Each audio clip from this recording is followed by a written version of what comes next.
आते जाए ना, आगे आए, आपको दिखाते हैं। सीढ़ी पे ही है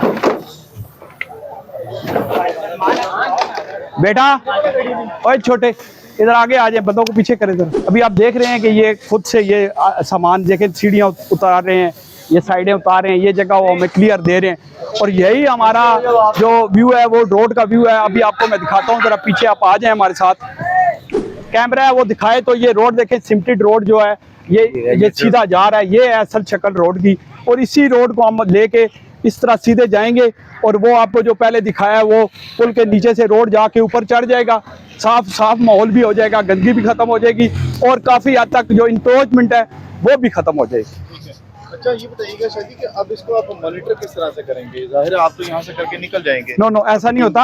हम अब जो काम करते हैं, आपने इससे पहले भी लई के ऑपरेशन हमारे साथ आपने किए हैं, देखा है कि उसके बाद आपको कोई ऐसी चीज़ दोबारा वहाँ नज़र नहीं आएगी। अभी भी आप चेक कर सकते हैं, जो जगह हमने खाली करा दी हैं उस पर दोबारा इंक्रोचमेंट नहीं हो रही, उसको हम डेली बेसिस पे चेक करते हैं और उसकी मुकम्मल निगरानी करते हैं।